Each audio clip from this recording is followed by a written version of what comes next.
Hello दोस्तों, कैसे हैं आप लोग।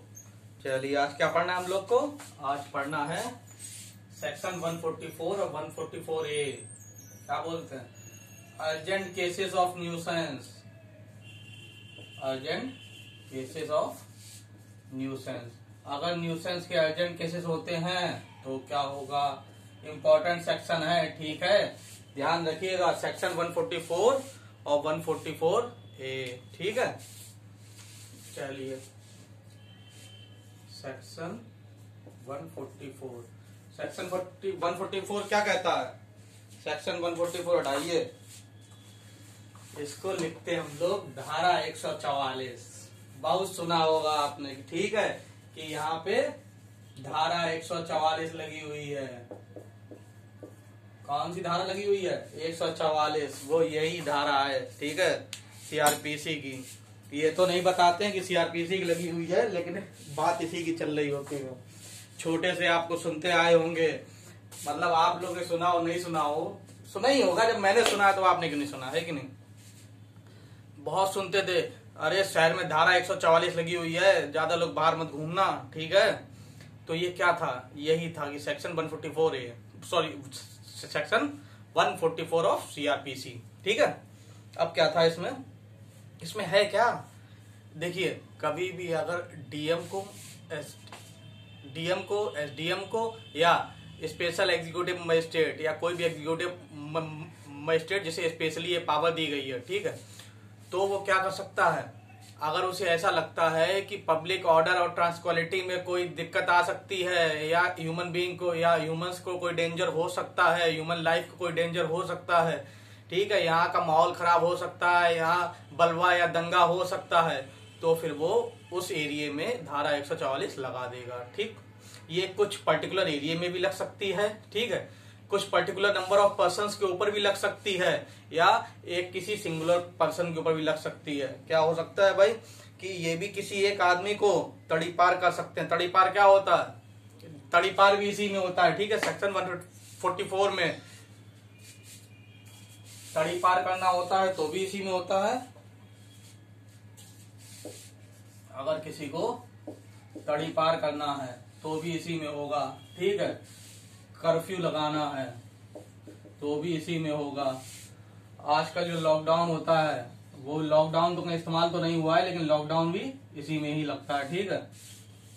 अब क्या होता है, सेक्शन 144 में सबसे पहले तो कौन कर सकता है, डीएम, ठीक है, एसडीएम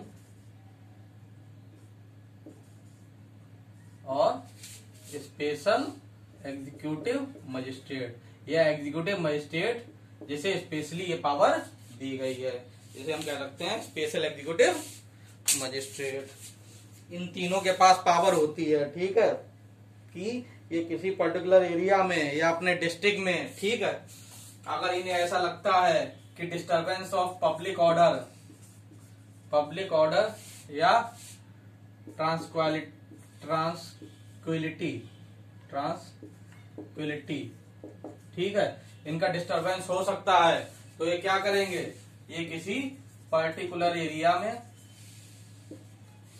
या नंबर ऑफ पर्सन्स या किसी कोई स्पेसिफिक पर्सन। अभी थोड़े दिन पहले जब उसको सीए को लेकर जब दिल्ली में प्रोटेस्ट चल रहा था, तब वो जो है चंद्रशेखर ही नाम है, हाँ, चंद्रशेखर, जिसको रावण कहते हैं, भीम आर्मी के चीफ, ठीक है। सबको यार रिस्पेक्ट से सबका नाम लेने चाहिए, ठीक है। रिस्पेक्ट से क्या मतलब, ठीक है कि नहीं। हाँ, तो जो भीम आर्मी के चीफ हैं, जो चंद्रशेखर जी, उनको क्या किया गया था, दिल्ली से तड़ी पार किया गया था। उनसे उनका ऑर्डर पास हुआ था कि भैया आप दिल्ली में एंटर नहीं हो सकते, ठीक है। तो वो भी सेक्शन 144 में ही हुआ था, ठीक। क्यों, क्योंकि आपके आने से दिल्ली में माहौल खराब हो सकता है कि नहीं। अमित शाह को भी गुजरात से किया गया था, शहाबुद्दीन, जिनकी आज डेथ हो गई है, आरजेडी एमपी, ठीक है, उनको, जबकि वो अपने शहर के, जिस शहर के एमपी थे, सिवान के, उनको शहर से जहां से वो एमपी है उन्हीं को वहां से तड़ी पार कर दिया गया। ऐसा एमपी था जिसको अपने ही मतलब अपने ही कॉन्स्टिट्यूएंसी से तड़ी पार कर दिया गया। ठीक है, चलिए अब गलत तो किया ही था भाई, समझे। चले हमें क्या करना, इस पे आइए। ठीक है, समझ में आ रहा है कि नहीं आ रहा है? धारा 144 बहुत सुनी होगी आपने, सेक्शन 144 ऑफ सीआरपीसी क्या बोलता है कि भैया इसी के अंदर लोगों को तड़ीपार किया था, इसी के अंदर कर्फ्यू लगाया जाता है। किस किस के पास पावर होती है? DM, SDM, special executive magistrate. ठीक है, कब होती है? जब उन्हें लगता है कि disturbance of public order and tranquillity हो सकता है, पर्टिकुलर एरिया में लगा सकते हैं, नंबर ऑफ पर्सन के ऊपर लगा सकते हैं, या किसी स्पेसिफिक पर्सन के ऊपर लगा सकते हैं। कितने टाइम पीरियड के लिए? 3 मंथ। ठीक है, ये नहीं कि एक बार लगा दिया हमेशा के लिए जाएगा, मैक्सिमम 3 मंथ के लिए होता है। ठीक है, और अगर स्टेट गवर्नमेंट चाहे तो उसको 6 मंथ के लिए एक्सटेंड भी कर सकती है। ये दोनों क्वेश्चन आते हैं खूब, किसमें? प्रीलिम्स में। इंपॉर्टेंट है, ध्यान रखिएगा। क्या है इसमें? प्रीलिम्स के हिसाब से क्या क्या इंपॉर्टेंट है कि कौन कर सकता है? DM, SDM, special executive magistrate. ठीक है, या executive magistrate which has given special power. ठीक, कितने टाइम के लिए? 3 month, 1 at a time. 3 month से ज्यादा के लिए कर्फ्यू नहीं लगा सकते, मतलब डीएम के पास पावर नहीं होती है। ठीक है, और स्टेट गवर्नमेंट चाहे तो उसे 6 मंथ के लिए फर्दर एक्सटेंड कर सकती है। ठीक, और बाकी सब भी इनके पास पावर होती है कि ऑर्डर को चेंज करना है, कुछ भी करना है तो ये सब भी कर सकते हैं, वो अपने काम की चीजें नहीं है। ठीक, समझ में आया कि नहीं आया? अरे यार, धारा 144 तो आपने वैसे ही बहुत जगह सुन लिया होगा है? अब मेरे साथ आपको अपना एक इंसिडेंट बताऊं। जब मेरे कॉलेज लाइफ में, जब मेरे पास सीआरपीसी थी ना, जब सीआरपीसी पढ़ाई जा रही थी, सीआरपीसी सभी के पास होती, जब सीआरपीसी पढ़ाई जा रही थी तो यार ये सेक्शन 144 पूछ दिया गया है।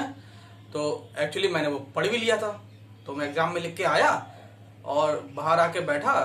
एमयू की एक खास बात यह है कि क्या होता है एमयू में कि जैसे ही एग्जाम खत्म ढाबे पे बैठो आके। ठीक है, जैसे ढाबे पे बैठा, वहां अखबार उठाया और देखा कि उसमें लिखा हुआ है कि यहाँ पर जो है धारा 144 लग गई। और मैं बिल्कुल ही, मुझे ये नहीं समझ में आ रहा था कि जो धारा 144 में लिख के आया हूं एग्जाम में उसी की बात चल रही है। ठीक है, जब मैंने वो अखबार पढ़ा, हमने अरे यार यही तो मैं लिख के आया हूं आज। ठीक, तो बता रहा हूं कि मैंने पढ़ भी लिया था और मुझे मालूम भी नहीं था कि ये वही धारा है। ठीक है, चलिए, तब नहीं मालूम था, लेकिन आप लोग को अभी से मालूम हो जाएगा। मुझे यार मैं ऐसा ही था पढ़ना। ठीक है, चलिए, और इसमें कोई काम की बात है? और काम की बात कुछ नहीं है। एक, हाँ, अभी आपने देखा हो थोड़े दिन पहले इलाहाबाद हाईकोर्ट ने एक ऑर्डर पास किया था कि यूपी में 5 डिस्ट्रिक्ट में, कहाँ का?